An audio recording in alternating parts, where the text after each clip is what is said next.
You are listening to the Mary Jane Society podcast, where you will meet entrepreneurs, cultivators, scientists, doctors, and inventors in the cannabis industry. I'm your host, Pam Schmiel, marketer and publicist in the cannabis industry.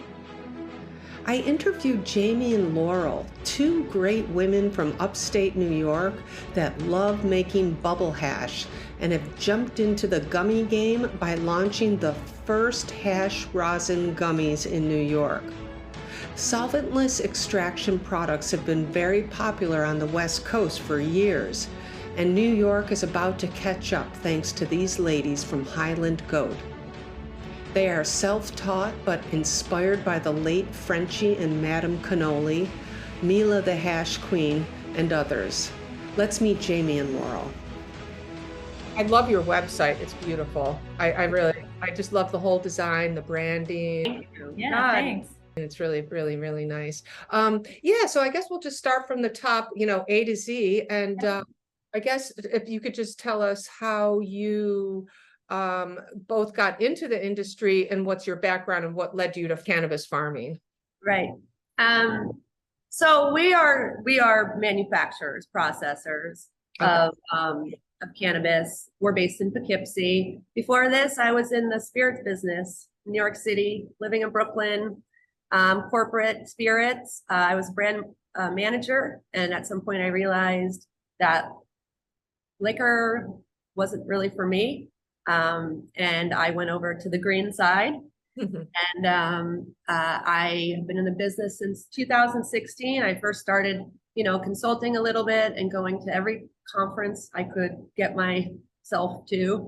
MJ BizCon, Benzinga, the Women Grow, any information I could get my hands on. It was early 2016, so there wasn't as much out there as there is now. That's really early. I remember just before 2018, the Farm Bill hit, and having a conversation with a friend who's, an investor, and we were just talking like, what do you think? Is it something we can invest in? And is this really happening? Yeah, Canada was legalizing, and that's really early that you were thinking about that. Well, I had, I'd been in New York City for about 15 years, and that was really the capital of cannabis on the East Coast. And I feel like I was exposed to how the plant should be at a relatively early time. And I knew that this plant, had a lot of potential, and especially in plant medicine, which is the direction I was going in. Mm-hmm. At some point, I realized that I was passionate about not just the plant, but how to process the plant. And again, I did a lot of research and a lot of conferences and landed on solventless processes or production. And I think that personally is the best expression of the plant when you process via no solvents. Even CO2, which isn't really considered a solvent per se, but it's definitely a way to manipulate the plant that the final product to me isn't quality. And that's when I started just diving into solventless, what that means. It was pretty early, 2018. You're only seeing an explosion now of solventless processes. So that's when I met up with Laurel Mason, and we set off on a journey to make bubble hash, press it into rosin, and then use it in gummies and edibles, which is what we're doing now. We're pretty sure we're definitely the only women in New York State doing it this way. But we're thinking that we might be one of the first to actually have gummies in market with hash rosin concentrate. So you're not doing any farming. You're buying your biomass from somewhere else, and you're just you're extracting. Yeah, so we partner with New York cultivators and use we use mostly dry flower bud, and then we'll wash it in a bubble wash machine. And then we produce the hash from that, and then we press it in a rosin press, and we put that extract in our gummies. So there's a few steps in our process. which is why we consider ourselves now very craft, artisanal, cannabis company. I think there's a way to scale up, or we're not focused on that right now. We're focused on getting our product out into dispensaries that understand the value of well-made products. We don't use gelatin, so our gummies are vegan as well. So is gelatin a dairy-based something? No, it's made out of some part of the bone, marrow of animals, and so it's not right for vegan people. And yeah, so it's harder to make gummies with pectin.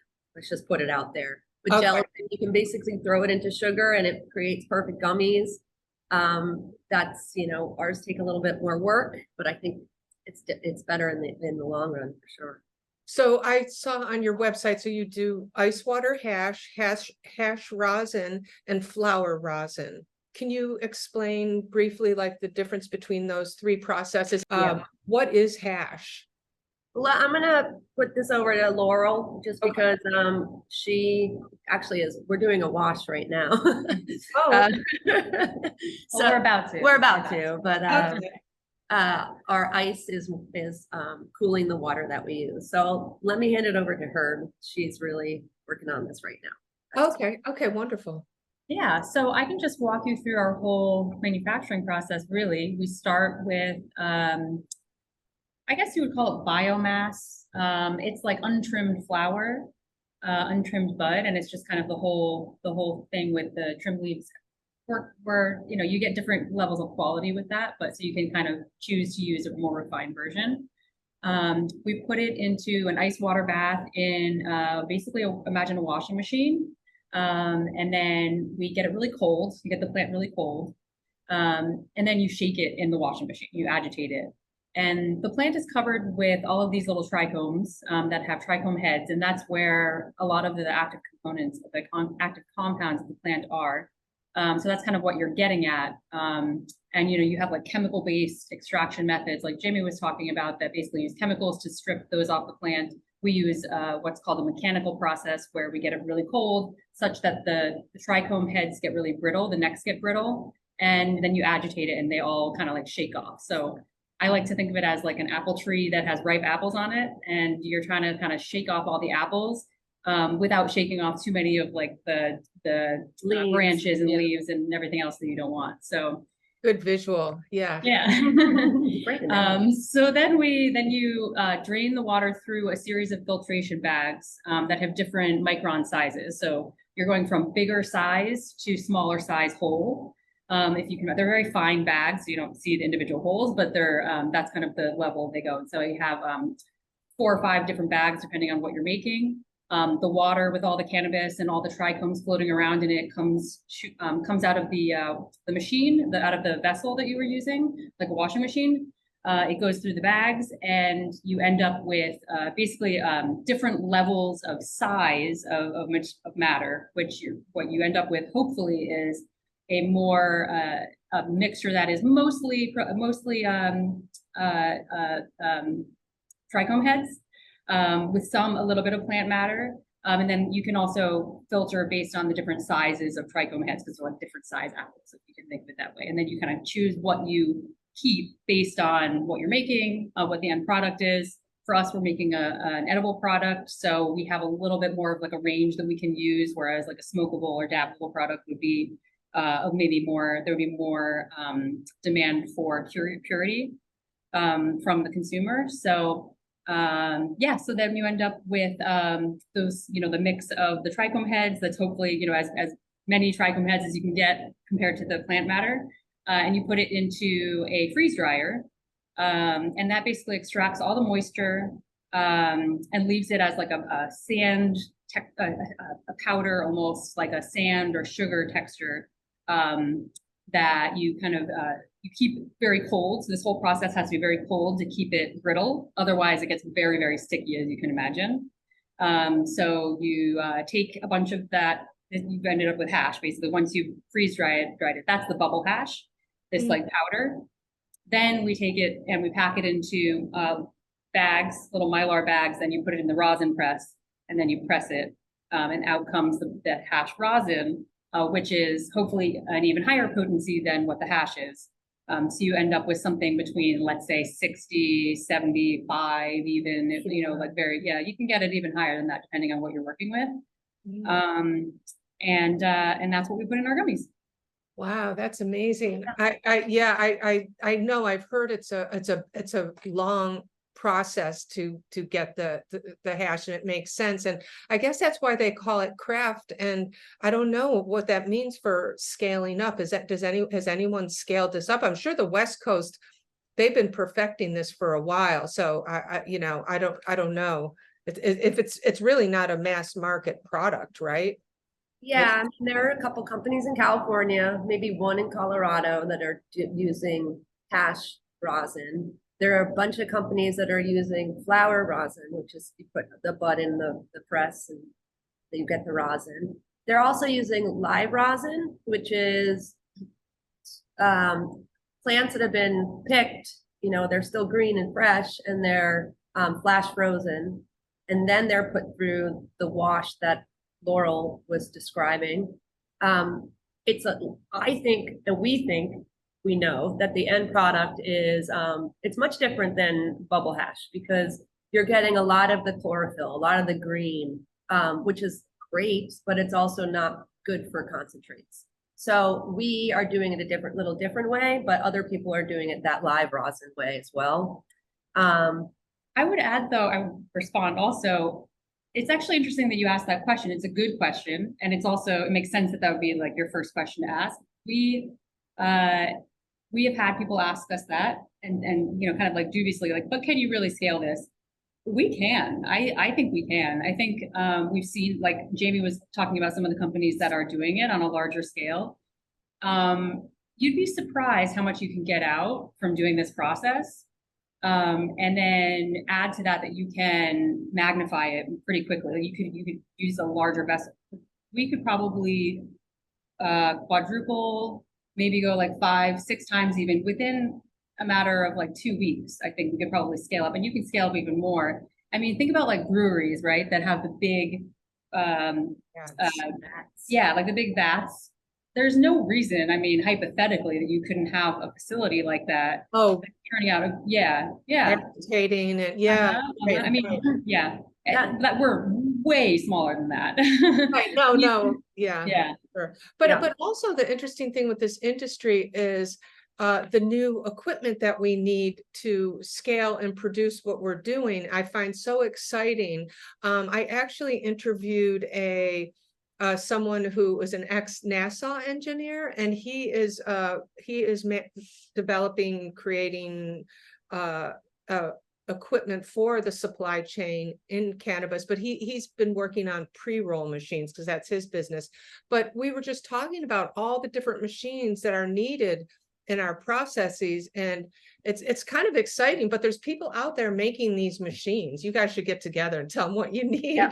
We should. That's his whole thing. He wants to master the supply chain, and his company is building all these different machines to.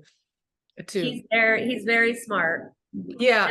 This industry is so specialized that things that we use to make our hash, we're like, why? Like, someone could make this better. Like, you know. Yes. No. And there are people out there, and the technology, and it is so interesting. So. I was wondering what's the difference between hash and rosin? Is it just the process? It's well, you could like flower rosin, you mean? Because there are different ways you can make rosin. So you start with flour in both cases. Then if we're comparing those two things, I would say the flower rosin is kind of like just pressed straight from the flower, and it produces a surprising amount compared to the weight of the flower, but it has more plant matter in it. It's like darker.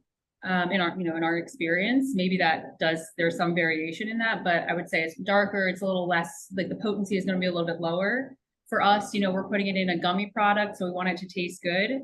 If you're working with a concentrate that's not pure enough, it's going to have more plant matter in it, and it's going to result in a taste that isn't as bitter. Yeah, that is more bitter. I'm saying the more plant matter has, the more kind of like bitter it can taste. it's not the only thing that adds bitterness. You know, when you taste cannabis, like distillate to us is bitter. It's kind of like an acrid taste too. So it's just the way it's been processed. So setting that aside though, yeah, the rosin and hash, that's kind of the big difference between them. Okay. And also with the cold water, or with the solventless process, just to be clear for the audience, is that you're getting all the best of the plant material, cannabinoids. Right. Any cannabinoid you can grab in there. This is the best way to get it. Is basically in all the nutrients in the plant is really what you're promoting in this process. In that sense, exactly. I see what your question was about then. I would say, yes, it is full plant. It is full spectrum. You know, it's like a print almost of the plant. That's kind of one way to think of it. You know, it's like, exactly. Okay. So now how did you decide on going the solventless route? Did you do customer research first? Who, you know, it's the New York audience. Who's the demographic that you're going after? How did you conclude that? Or is it just something that you believe is such a great product and you were going to find your audience? Well, we did a lot of those things.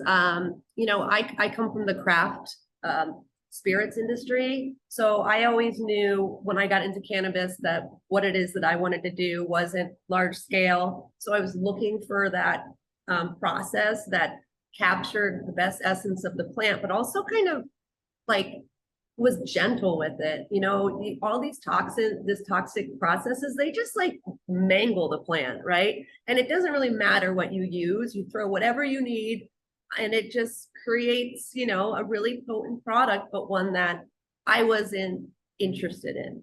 And that's when I started following people like Frenchy Cannoli and Laurel and all these really, Madame Cannoli, Mila, who was like, you know, a goddess as far as I'm concerned, and just sort of was just inspired. And I started going to some workshops, as did Laurel, to see how to make this crazy stuff. And I'm trying to do that too. I just want to do it. I want to do it at home. I just want to do it once. I you know, it's fun. There must be a market, a demographic for your stuff. And certainly I'm one of your customers. I you know, would definitely buy that. So I think we look at people like ourselves, women who are the purchasers in households usually. Our products and our packaging are, you know, definitely slanted towards that demographic. And age, honestly, it's 21 to 100 plus. Like, I feel like it helps people, and I don't want to make any promises medicinally, but again, it's the most enjoyable to eat because it tastes so delicious, which I feel like is a barrier for some people. And also the feeling is a lot different. It's not like you get so high that you can't really function. It's more like a full body, full sense, help with sleep, help get out of bed, whatever you need it to do, it brings it to you. That's what I think. Do you think you're mostly skewing towards women? Is that because the design, the look of your company is just a very fun? Yeah, it's bold, but I wouldn't say not overly feminine. We try. Right. Yeah, it's not overly feminine, but leaning over there a little bit. Yeah. But leaning a little bit, just because I think of our influence, obviously. But women are, I think, the most interested in the quality of products. And I know that's kind of a sweeping generalization, but that's what I've seen. That's what I've observed for the past 7 years that they ask the right questions. They're the most interested in educating themselves on the plant. I did a workshop in the town. I'm up in Westchester, and it was sold out, and people were asking like the best questions, which was really just like encouraging for me, that especially women, all women asking me questions, asking me where the dispensaries are opening, all these questions that they obviously want to learn more. So what kind of questions can you remember, a couple off the top of your head that that? I have a bunch. One I think that kept on coming up is, how do I tell what are the differences between a legal dispensary and an illegal dispensary? And a lot of those people that ask those questions have kids in high school, and there's this fentanyl scare going on around cannabis, which is to me is just mind-boggling. But so I always tell them, you walk into a dispensary, the first thing they're going to do is check your ID. If they do not do that, you turn around and leave. You can buy this stuff, as you know, in bodegas in the city, in gas stations, in fake dispensaries that look exactly like regular ones, and they have so many products, usually high THC products, like up to 1,000 or 1,500 milligrams, and it's scary and it's dangerous. So that's my first thing. Is I always say, you go into a dispensary and they don't check your ID, leave. Good point. Good point. Yeah. And again, why? And that's because the products there are triple tested. They are tested for potency as well. They are made through a GMP compliant kitchen and a facility. So all these things that New York State has done to make sure that products on shelves and dispensaries is clean and safe, and good, not dangerous to consume ever, right? And how many people in your workshop were familiar with the different extraction processes like what you're doing? Not so many. I mean, I think they're very interested. So I went, I talked to them about the process and the differences between solvent extraction and solventless mechanical separation, what the differences are. And I also brought samples, and they all know, because they've had other gummies from dispensaries, that ours tasted different. And it's more like of a nuttier taste. Like, I don't know how to describe it, but you don't get that acrid bitterness. It's a pleasant cannabis taste. That makes sense. Yes. That's all you got to do. You got to give people things that they want to eat, and the benefits of the plant within them. And people are excited, and we are too. And how about coming from the craft spirits world? How do you approach, and probably the same way you're approaching your product launch, is how do you market to them? Educate them, because even I'm in the industry and been a consumer for so long, and I just haven't been able to focus on the exact process and the hash and the rosin and the butter, all those different things. It's just so on my list of things to do, to really just go in there and really learn it all. Yeah. But, so think about what the consumer is trying to figure out. We have so much to educate them on. And that's where we really have to lean on our bud tenders, and how we educate them so they can talk to the customer, because they're really like, they're at the front line there. And then it's our responsibility to educate the bud tenders with, marketing collateral, if that means sell sheets, seeing them at events, and or having tables at events where they can get to know the products, and our long-term strategy, like where are we going with products and what else can they see in their dispensary.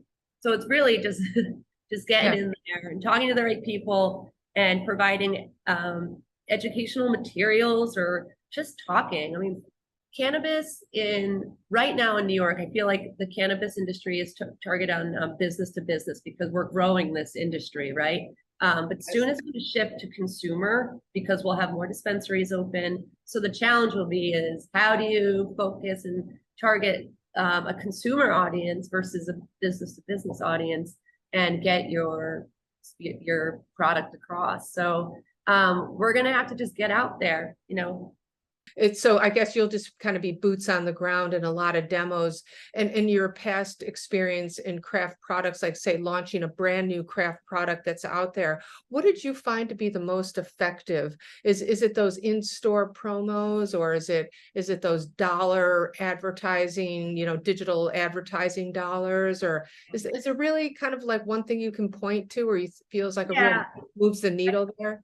I think craft brands aren't really in, above the line marketing, or is not really something that is a focus, because it's such a craft small brand. I think when you get that, at a home and whatever else, it's for big brands who have massive budgets, but also have, you know, the name recognition, their brands out there. So for craft brands, you got to be a little bit, you know, crafty or a scrappy. I always say scrappy. Yeah, scrappy. Yeah. Which is again below the line things like you said, tastings, in-store tastings for us, because it's a different structure, different the way that the business is structured. We have to look at opportunities like in social consumption lounges, which haven't even opened in New York yet, and then in-store marketing in dispensaries. So it's more like below the line, you know, actual direct contact with consumers. And then also there's been an explosion of festivals and trade shows that aren't just for businesses, any business to business anymore. There's also consumer festivals, and you can get, as a brand, you can get a table and just like impact or, you know, get yourself in front of thousands of consumers. So that's really how we're doing it. You know, we haven't had any of these yet, but New York State, the OCM just passed, you know, cultivator. Farmers markets too. Yeah. Would you guys be able to participate though as products? I thought it was just for flour. Yeah, no, it's not just for flour. Cultivators can sell flour and pre-rolls, and processors can sell any value-add products. Fantastic. That's fantastic. Processors can't sell flour or pre-rolls. It's only cultivators that can do that. But yeah, Whatever you're right. You have to have 3 cultivators per retailer. So the retailer is kind of like there's 1 retailer, 3 cultivators, and for every 3 cultivators, you can have 1 processor. Okay, and so are you guys lined up to do some of those this coming months? We're talking with people about, you know, collaborating, you know, with as many people as we can, and kind of joining forces with some other licensees in the state. Yeah, it seems like there's going to be a lot going on, and I'm sure in New York City, I mean, there's going to be a lot of pop-ups and things like that. Yeah, you know, and I'm thinking for the holidays, how great is that going to be? Yes, totally. So are your products in stores now? Have they hit the shelves? I saw you're coming this summer. Are they there? We're about 3 weeks away. Okay. Yeah, great. so. Okay. Yeah, and you know, and another thing why I think you guys really stand out, because one of the things I noticed at that Revelry Showcase trade show is that, you know, everybody there had the 1-to-1 gummies. You know, it's like the THC 1-to-1 CBD. Maybe there was a CBN, CBG in there, but I'm just like, you know, I thought, wow, okay, that's great. Hitting the market, introducing all this to New York, you know, new consumers, that's perfect. But like, how many of those can you have on a shelf? So when I saw your product, and I was on the hunt for the rosin solventless makers anyway, I was like, there we go. Right. They're getting the ball rolling here. And then I also saw that you have plans for maybe manufacturing other people's products. I guess that would be an expansion product. Are you in talks with other people out of state trying to come in and have you manufacture their products yet? I think that is potential other kind of like strategy that we could pursue. It's good that the option is there. We're really focused on our gummy and our brand. But I think it's great that we can stay flexible, and like if that were an opportunity and a way for us to, you know, compensate if, you know, depending on however this goes, you know, there are no guarantees about, you know, sales and all that. So it's good to have kind of like diversification of, but initially we don't have immediate plans to do that, but we know there's a lot of demand for it. So and there's so many outside brands, especially from the West Coast, dying to get into this state. So you could really I'm surprised you don't have people knocking on your door. You know, you probably will, especially now. We do. We get emails all Oh, you do? Okay. I was going to say, we definitely like are, you know, talking to a bunch of cultivators. I don't know if we would be so down with other big massive brands from California, just because one, we don't have the space, but also, you know, there's a certain ethos that we find really important. That's part of who we are, and that doesn't include vape pens. I'm so, you know, so if somebody came in and wanted to use our space for something other than what we're doing, I think we just need to think long and hard about what it is that we feel we want to partner with, and for why, what reason, right? And what type of consumption methods are you just going to stick with the gummies, or are you, so you're saying vapes are out, you're not going to be producing hash rosin vapes or anything like that, but okay. Yeah, I think at least for now, unless there were like a very sustainable way to make a product like that, I think for us, the waste that's produced is a big problem. And also the safety of the product. The hardware that's often used is problematic because you have like heavy metal into the, so we have some, those are kind of our concerns with vaping, and that's why we're not so interested in making a product like that. But I think pre-rolls would be something we might consider, you know, if it were part of our brand. I don't know. We'll see. You know, like, yeah, you're just starting out. Yeah. Yeah. Like rosin infused pre-rolls or something like that. Or Exactly. some nice. Yeah. Oh, that's nice. I know. I see that coming out too. That's great. Actually, I'm sorry. Before this question, who was the farm that you said you're working with? I didn't catch that name. Farm called Alchemy Pure. What is it? Alchemy Pure. Oh, Alchemy. Oh, I think They were at Rally. Oh, I saw that. Yeah, I did see that. In Millerton, New York. And we're also looking at a lot of other cultivators, you know, the thing about hash, and we probably should have said this earlier, is not all bud or flower makes good hash. So part of the challenge for us, and maybe this is this question and the next question, but it's really locating or targeting the type of strain that works best for our hash making. And it's not like if it doesn't make good hash, it's bad cannabis. It's not. It's just the way that the process works. So what we do usually is go to farms and look at their bud and see the trichome makeup, and then we bring like a mason jar with ice water and water, which is Laurel's idea, which is freaking brilliant. And we see wasn't my idea. Well, she picked it up from someone. I don't know who, but it was Google. I picked it up from Google. Oh, Google. Oh, that Google. All right. And we see how many trichomes actually are concentrated on the bottom. You can see it. And that's really how we sort of decide, okay, this is maybe decent flower for what we're looking for. And then we just work with it, and we work with another strain, and we work with another strain, and we find the one that works best. Okay, so you're kind of going to your own farmer's market and picking. You're like the restaurant going to the farmer's market and getting the best stuff. Yeah, taking it back to the restaurant. You know, yesterday in the paper, the one dispensary here in New York that just opened 6 months ago sold $12 million. $12 million in 6 months. So I'm like, well, wait, how many brands are they selling in their store? I'm kind of thinking about this, and that's just one store. The sales are out of control. So I think it's added an extra layer of tourism attraction to New York City. And I think that is part of what you're seeing is people, it's a destination, a cannabis destination now. And that's just going to grow, obviously, with all the new dispensaries that will come online soon. And then everyone kind of forgets the other boroughs, you know. It's not just Manhattan. I mean, we just talked to some and great, New York State. Yeah, New York State. Yeah. And well, I was going to move my way up, but we just New York State, you know. Yeah. And the rest of the state, but that's okay. A bunch of guys from Long Island City, and they were awesome. And, you know, they have something going on really, really great in Long Island City and, you know, parts of Brooklyn. So, and then as you move up, we are based in Poughkeepsie, New York, which is, you know, smack dab in the Hudson Valley.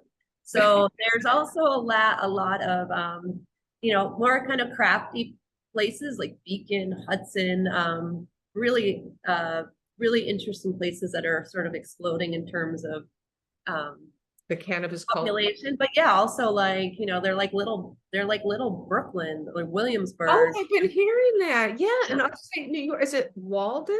Another one, or?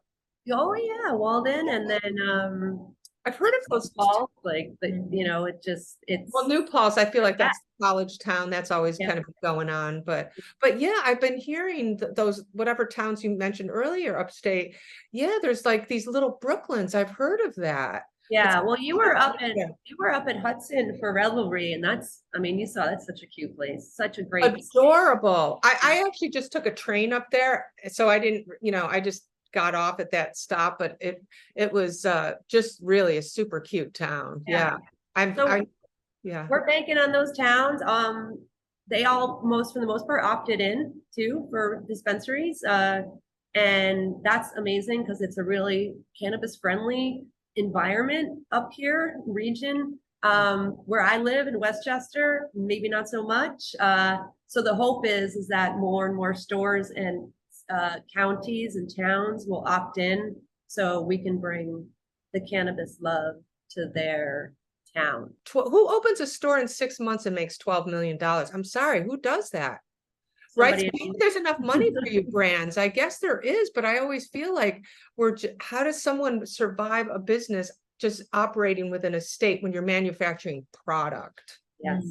I mean, the hope is that there's, well, obviously federal legalization, but also, you know, there's this model coming out of the Northwest, which is an agreement between Washington and Oregon that they can do cross-state transactions, and that's, I think personally, I think that's what's going to happen with New York, Connecticut, and Massachusetts, and New Jersey, like, you know. And it makes sense because I mean, I don't even know if you know this, but you know, I think we have 66 million tourists that visit here every year, but like 80% of those are locals. And that makes sense because of all the commuters in the tri-state area.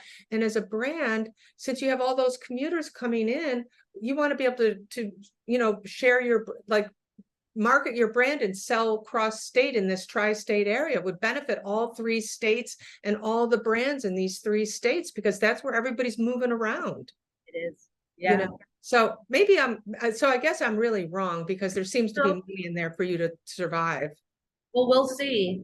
Yeah, I guess we'll see. And then are you thinking, are you even focusing on promoting yourself nationally, or you're really just starting out of the gate? You're probably super focused. Starting now. We're literally here. We're about to start a wash. We're barely able to even make it to the events, you know, like we try to.